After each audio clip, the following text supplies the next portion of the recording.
Boa noite, nobres vereadores, nobres pares, a comunidade aqui presente, quem sempre nos acompanha de forma online pelo YouTube da Câmara. Eu quero, antes de ir diretamente para a minha fala, cumprimentar o vereador Felipe dos Santos pela proposta da lei que declara como patrimônio imaterial cultural da nossa cidade, os engenhos da cidade, aqui de Garopaba. É uma vontade já muito antiga, tanto dos engenhos quanto quem defende o nosso patrimônio. Independente de quem propusesse isso aqui dentro da Câmara, sempre teria meu apoio, porque também é algo que eu defendo. Hoje pode não parecer, quem está aqui inclusive, de entender que é um dia importante para essa Câmara, é um dia importante para o município.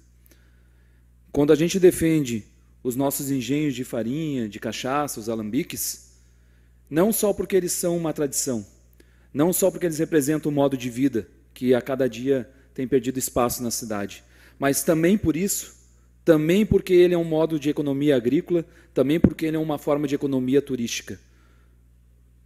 A Embratur hoje diz que o turismo internacional quer conhecer esse tipo de modo de vida, quer deixar o seu dinheiro aqui para poder conhecer isso. E isso significa algo que nós sempre defendemos aqui dentro dessa casa, há muito tempo eu trago isso no meu discurso. Esses modos de vida, do engenho de farinha, do rancho de pesca, do carro de boi, dos festejos, só existem numa paisagem natural muito específica, que Garopaba tem um privilégio enorme. A gente vive um privilégio enorme aqui nessa cidade. E é por isso que a gente defende tanto uma outra discussão do plano diretor. E aí é aqui que eu me refiro, senhores vereadores. Essa é uma noite importante, porque a gente vai retomar a discussão do plano diretor aqui dentro dessa casa. Todos os projetos que restavam a serem analisados e votados por essa casa foram desarquivados e hoje vão começar a ser apreciados por este plenário. De forma muito abrupta, inclusive. Quem está em casa, talvez acompanhando isso, está se deparando com essa notícia agora. Que nós vamos bater o martelo da etapa final nessa noite do plano diretor. E o que a gente sempre tenta trazer na nosta fala aqui é dizer que Garopaba pode tomar um outro rumo, um rumo mais sustentável, que respeite o espaço tradicional do povo nativo, de quem vem de fora e escolheu viver aqui por conta da natureza, da qualidade de vida que essa natureza dá.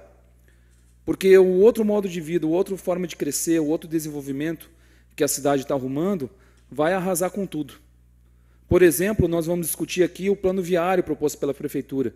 Tem uma estrada proposta para arregaçar com o Mirante do Raimundo, lá onde eu moro, no Macacu, passando o engenho do João e o engenho do Biluca. Não é esse o tipo de desenvolvimento que a gente está debatendo ou que pretende trazer para a cidade. Também propõe uma Interpraias, que futuramente vai arrasar com a beira da praia e, consequentemente, com os ranchos de pesca e com essa tradição, esse modo de vida. Não é esse o desenvolvimento que a gente quer, não é esse o desenvolvimento que preserva as nossas tradições. Não é esse desenvolvimento que garante recurso que fique na cidade. Ele aponta um outro tipo de turismo, turismo de massa, que pouco está se lixando, né? Prefere os prédios de Camboriú. Camboriú tinha dezenas de engenhos de farinha. Não sei se todos tiveram a oportunidade de assistir um documentário sobre isso, sobre os engenhos de farinha de Camboriú. Hoje resta um ou dois. Porque Balneário Camboriú fez uma escolha errada. Nós ainda temos tempo de fazer uma escolha correta, senhores vereadores. É por isso que hoje a minha tendência é rejeitar os projetos que estão aqui sendo discutidos. Essa Câmara precisa de 6 votos para aprovar o plano diretor ainda, porque tem uma proposta para alterar o regimento interno e tirar também a maioria qualificada para aprovar o plano diretor, o que é uma pena. A nossa tendência hoje, se não rejeitar, é pelo menos pedir vistas, porque essa legislatura não tem condições, pelo menos os novos vereadores, a analisar 6, 7 projetos, agora não lembro de cabeça, que determinam o futuro da cidade. Não é só o perímetro urbano, é o sistema viário, é o código de obras, é o código de postura, são as outorgas onerosas que a gente paga para poder construir mais. Então, como é que a gente vai analisar cálculos muito complexos assim, numa semana, numa tacada? Já analisamos isso. Constitucionalmente não tem nenhum problema de nós rejeitarmos os projetos aqui nessa casa e o Executivo reapresentar ainda nessa legislatura. Não tem nenhuma irregularidade nesse sentido. Uma parte, vereador. Claro. Obrigado.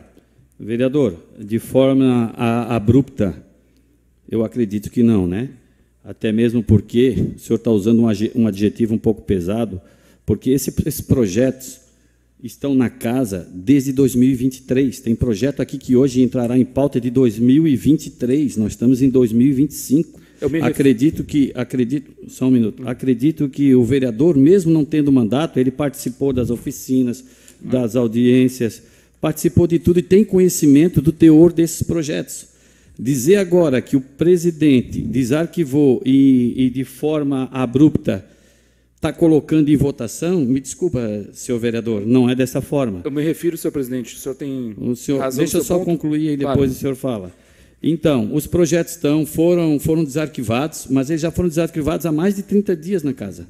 Já passou nas outras comissões da outra legislatura, da qual eu fiz parte, vereador Jairo fez parte, vereador Jacaré, né, vereador Felipe, inclusive projetos aqui com emendas do vereador Felipe, que foram feitas ano passado. Então, o projeto tinha tudo para seguir. Ele não seguiu para votação, acredito eu, por falta de tempo, por prazo. Chegou o final do ano e a gente não teve mais tempo. Então, agora a gente está no mês de abril colocando esse projeto em pauta.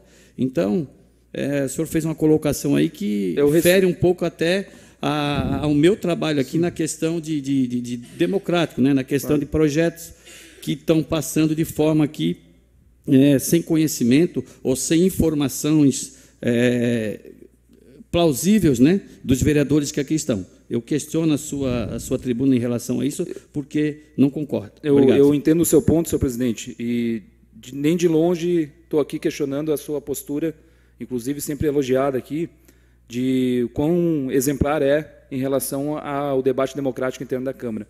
Abrupta, quando eu me refiro a essa legislatura, né? Os vereadores, enquanto vereador, é óbvio que, por isso, justamente, participando todos os debates desde 2022, que ainda avalio que não foram feitos suficientes. O futuro da cidade não pode ser dado com pressa, analisado com pressa, e o tempo é diferente de um projeto mais comum, mais ordinário. Também vai entrar nessa casa aqui, e é importante lembrar, presidente Edmundo, que mesmo o que foi levantado nas oficinas aqui, nas oficinas da prefeitura, nas audiências dessa casa, pouco foi conseguido levar para as alterações nos projetos, e quando as emendas foram levadas aqui e aprovadas por essa Câmara, elas foram rejeitadas pelo Executivo. A tendência é que, por exemplo, a emenda do vereador Felipe pode até ser aprovada nessa casa, mas será vetada pelo Executivo. E a prova concreta disso é o retorno da discussão do zoneamento, que toca especialmente a Praia da Silveira. Volta uma nova proposta da Prefeitura, que na prática não mudou nada, porque ela volta ao parâmetro de 3.000 metros quadrados, mas abre uma exceção quando se tratar de loteamentos para 1.500 metros quadrados. E a gente sabe que a tendência na cidade é regularizar a sua expansão a partir dos loteamentos. Então, na prática, não muda nada do que foi discutido, ou seja, desrespeita o que foi debatido dentro dessa casa. Uma parte, também, vereador. Uma parte, vereador. Claro. E levando em consideração esse ponto que abre um precedente quando for loteamentos, que é uma justificativa do poder público, engraçado que foi votado aqui nessa casa e aprovado a venda do bem público, a venda dos terrenos. Então, é uma justificativa que ela vai em contradição, porque ela exige, e um argumento é que a prefeitura passa a ter uma área verde quando é loteamento. Porém, ela mesma está colocando à venda essa área verde. Não, o senhor está equivocado, desculpa, vereador. Não é área verde, é área institucional, a área verde é preservada. Não, isso, exatamente, a área institucional. Isso, mas daí está colocando à venda, igual já aconteceu. Então, é um argumento que vai em contradição. Para concluir, senhor presidente, também está nessa casa a discussão do futuro da saúde de Garopaba. Por isso que eu comecei a minha fala dizendo que nós hoje estamos presenciando uma noite muito importante, apesar de não ter um clima nesse debate aqui dentro. Nós hoje vamos votar, por exemplo, o início da possibilidade de terceirização do atendimento do serviço de saúde. A gente vai debater um pouco mais isso na discussão aqui do plenário, mas quis fazer essa fala, senhor presidente, para a gente se atentar ao que nós estaremos votando nessa noite. E para concluir, apenas reforçar o convite para os vereadores desta casa, para que a gente possa participar e construir conjuntamente os trabalhos da Frente Parlamentar de Combate à Violência contra a Mulher, proposta desse vereador, mas que foi acolhida por todos os vereadores, que evidentemente entendem a importância desse debate aqui dentro, uma ferramenta que a gente possa pensar ações e mecanismos legais para poder reduzir a situação que o vereador Nazinho relatou aqui e que também é trazido pelas discussões do Maio Laranja. Uma parte, vereador. Claro. Aproveita até o ensejo para a gente convidar, acho que o grupo, a associação está aqui presente, que a gente possa se reunir já essa semana. Eu estou à disposição, a casa também. Os vereadores quiserem participar, o Felipe de Souza está encabeçando esse trabalho. E quem sabe a gente já possa fazer uma reunião essa semana, lá para quinta ou sexta-feira, e já encaminhar algumas ações laranja, né? Em relação ao Maio Laranja. Claro. Então, só para concluir a fala, senhor presidente, reforçar o convite. Nós estamos chamando a primeira reunião, a reunião inicial, para começar os trabalhos dessa frente no dia 28, agora de abril, às 15h aqui nesse plenário. Muito obrigado, nós seguiremos o debate aqui, muito importante para o futuro da cidade nessa noite. Obrigado, vereador. O projeto a gente já tem discutido ele aqui nessa casa há algum tempo, já realizamos pela nossa comissão de Infraestrutura, Desenvolvimento e Bem-Estar, que também debate a questão da saúde, uma audiência pública aqui nessa casa, trouxemos parlamentares de outras cidades aqui da região que já têm esse modelo de terceirização implementado, trouxemos trabalhadores da saúde também para poder relatar como é que esse modelo se comporta nas suas cidades, e os relatos que a gente tem, tanto na audiência pública quanto nos estudos que a gente fez em relação a esse assunto, já está sendo muito debatido, já fiz fala na tribuna, já tem publicação na internet, no nosso Instagram, falando sobre isso, sobre a nossa contrariedade ao programa. Primeiro porque ele é literalmente um copia e cola dos projetos que são apresentados em São José, em 2017, em Florianópolis, em 2018, em Biguaçu.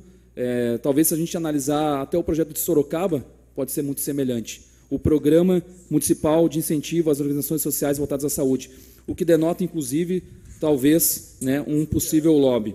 Eu quero me ater aqui, senhor presidente, também, a algumas questões sobre, por exemplo, no artigo 1º, no item 6º,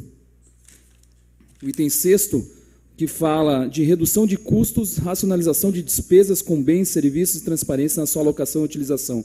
Aqui já mostra um pouco do que vai ser a terceirização. Nenhuma organização social, que na verdade é quase que uma fachada para a empresa, vai assumir a saúde de uma cidade para fazer filantropia. Ele vai buscar otimizar os seus custos. Também quero destacar aqui, como foi debatido e apontado na nossa audiência, o artigo 7º, que fala sobre o contrato de gestão. Inclusive, alguns vereadores talvez não tenham lido totalmente o projeto, não sabiam que esse projeto já falava sobre o modelo de contrato de gestão. No inciso 1º, no item F, na linha F, fala o seguinte: os indicadores de desempenho e as metas a serem alcançadas. O que se refere a isso? A especificação do projeto a ser executado pela organização social, que deverá conter, sem prejuízo, outras observações. E aí, aqui eu me pergunto, se alcançar as metas, o que acontece? Para de atender, vereador Felipe?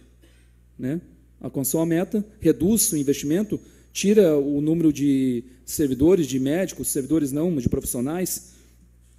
Isso é o que tem acontecido nas cidades aqui da região. E também no inciso 2, que fala da estipulação dos limites e critérios para a despesa com remuneração e vantagens de qualquer natureza a serem percebidos pelos dirigentes e empregados das OS. Isso daqui em outras palavras, a precarização do trabalhador que vai ser contratado por essas OS. Isso, inclusive, já foi apontado por diversos tribunais de contas de vários estados, pela Justiça do Trabalho de Sorocaba, vejam só, como a gente viu na semana passada, um escândalo de R$1 milhão, dinheiro vivo em caixa de papelão, carro de luxo apreendido na casa de familiares do prefeito Rodrigo Manga.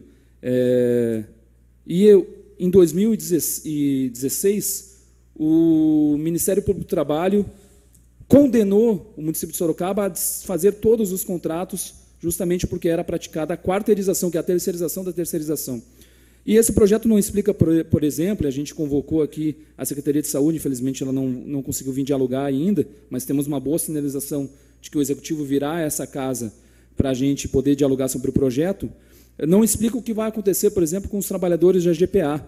O que acontece com os servidores que já estão lá? Vão ser deslocados? Vão continuar? Como é que vai se comportar isso? O projeto também não explica, né, não dá... Senhor vereador, conclua, deu os 3 minutos de discussão já, artigo 88. Portanto, o projeto também não aprofunda isso, além das questões que eu apontei aqui. Entendo o projeto muito perigoso para a saúde pública da cidade. Obrigado, vereador. Sim, vereador. Eu acompanho aqui a fala do vereador Felipe. O que nós estamos vendo aqui hoje, vereador, é um problema de falta de gestão em várias áreas, saúde, a questão dos resíduos sólidos da cidade. Realmente, a solução não é aumentar a taxa.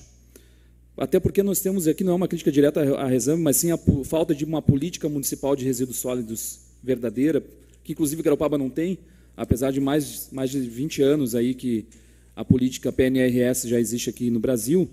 Mas a coleta é precária, principalmente quando a gente vai falar de resíduos recicláveis ou da coleta dos resíduos orgânicos, que seria a forma de economizar, porque hoje, contribuinte garopabense que paga o seu imposto, que vai pagar uma taxa mais cara agora de lixo, nós hoje enterramos dinheiro, porque no momento que nós levamos para ter o lixo orgânico, ou o resíduo orgânico, melhor dizendo, nós estamos enterrando dinheiro. Metade, isso é estatística, metade, até porque a política, senhores vereadores, se faz com estatística. A gente olha as experiências que dão certo, as que dão errado, e a estatística diz o seguinte: metade dos resíduos coletados numa cidade são orgânicos. Então, nós enterramos metade do dinheiro pago no aterro de Biguaçu, que inclusive já está saturando.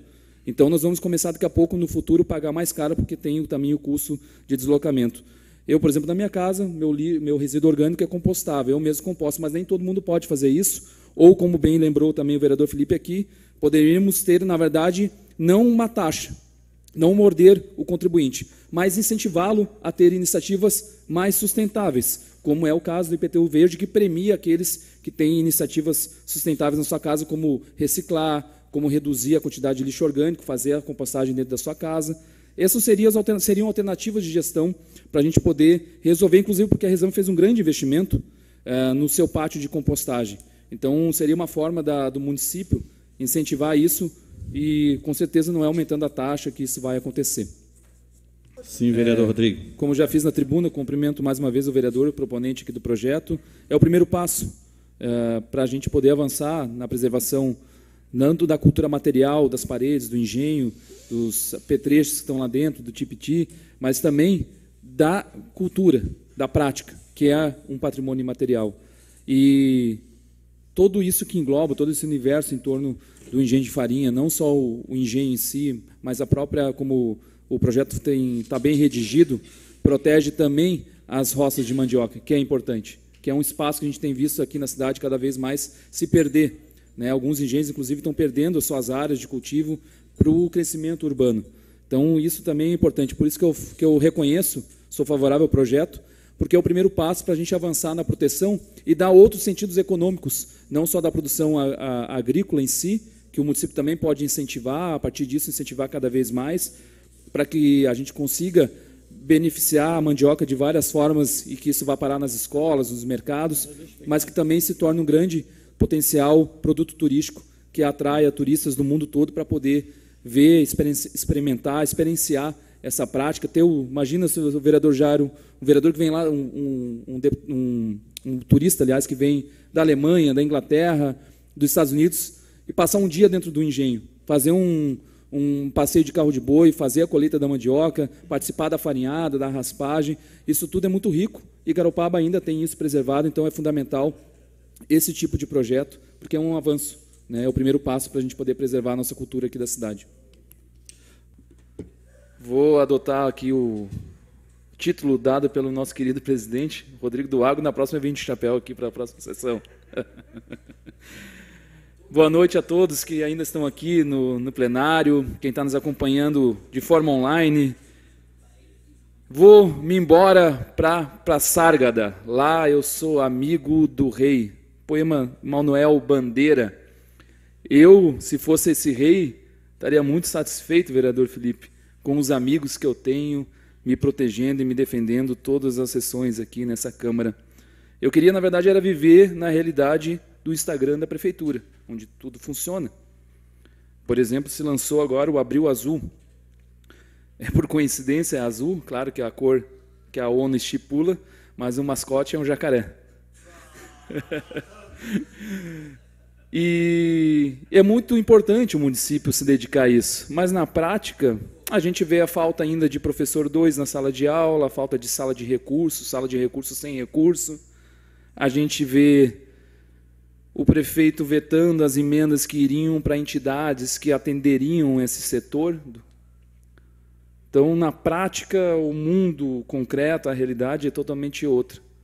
Por isso que, se eu fosse o rei aqui de Garopaba, eu estaria muito contente com quem me defende ainda, mesmo que às vezes vote em alguns projetos que não têm grande importância, para dizer que não votem em tudo que o governo manda, mas quando se trata de fato dos interesses da população, o voto é diferente. Eu acho que a gente aqui deveria, na maioria das vezes, senhores vereadores, votar projetos a partir dos interesses do povo. Porque, de novo, a gente já falou isso aqui várias vezes. O vereador, a nossa fala aqui, o parlamentar, fala a boca do coração do povo. E aí eu não posso deixar de falar mais uma vez do projeto que foi discutido aqui, foi pedido vistas, que terceiriza a nossa saúde pública da cidade, começando pela GPA. Está em voga agora se falar de batom, como se fosse a grande ferramenta de um grande crime. No caso de Sorocaba, é batom na cueca. Não tem como negar. Os contratos da Prefeitura de Sorocaba, que passam de mais de R$1 milhão, aliás, muito mais, 1 milhão é o que foi o valor apreendido pela Polícia Federal, contratos desde antes de 2022, inclusive, demonstram a fragilidade desse modelo de terceirização a partir das organizações sociais da saúde. E aí eu quero, de novo, vereadores, trazer aqui as experiências, porque não se faz política sem estatística. E o que a estatística está nos mostrando? Mostrando que esse sistema dá errado. Sorocaba está mostrando isso.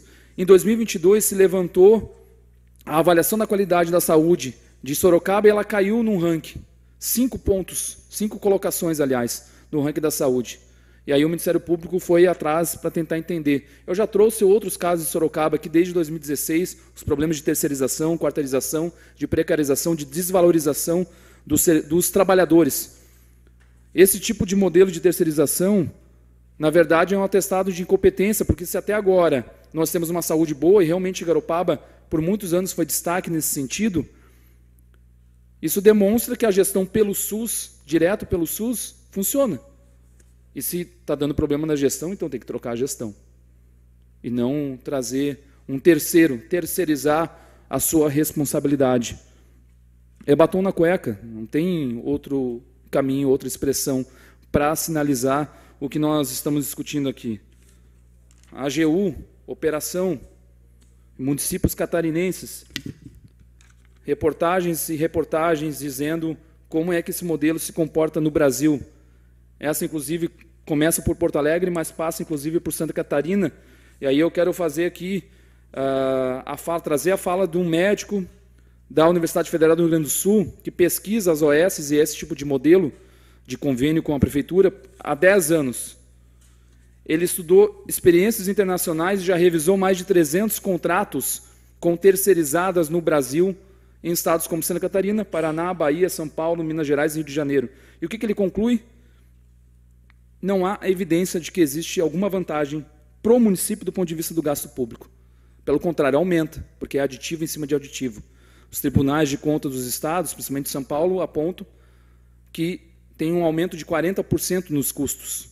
Então, mais uma vez, eu vou repetir essa pergunta nessa tribuna. Se não melhora automaticamente a qualidade do atendimento, se não diminui, pelo contrário, aumenta os gastos públicos, precariza a mão de obra, ou seja, mão de obra precarizada impacta na qualidade do atendimento. E ainda abre a possibilidade de casos de corrupção. São dezenas de casos de corrupção. Por que Garopaba quer apostar num modelo se estatisticamente está apontando que deu errado? Deu errado. O Estado de Santa Catarina, que foi trazido aqui nessa plenária, já está revendo esse modelo de terceirização. O governo Jorginho Melo está revendo isso. O governo Jorginho Melo está revendo isso. Ele está avaliando que não vale a pena, inclusive por problemas no Hemocentro e no CEPOM. E aí eu vou trazer também um exemplo aqui de São José, em que uma organização social de saúde fazia a gestão de um hospital, isso foi relato de um enfermeiro do hospital, e que acabou-se o contrato de forma extemporânea, e a organização levou tudo que tinha sido comprado pelo poder público. E não tinha nem como questionar na justiça isso. Roubou, literalmente, o hospital e ficou por isso mesmo. E quando os trabalhadores vão processar a Organização Social de Saúde, o que elas falam? Nós não somos uma empresa, nós não podemos responder pelas questões trabalhistas. E aí a gente rompe, por exemplo, vereador Felipe, com a moralidade que o concurso público dá para exercício desse tipo de função. Porque aí entra qualquer um, né? Basta ser amigo do rei, basta morar em Passárgada. Em 2018, a Assembleia Legislativa de São Paulo realizou uma comissão parlamentar de inquérito para apurar o descontrole dos repasses às organizações sociais de saúde.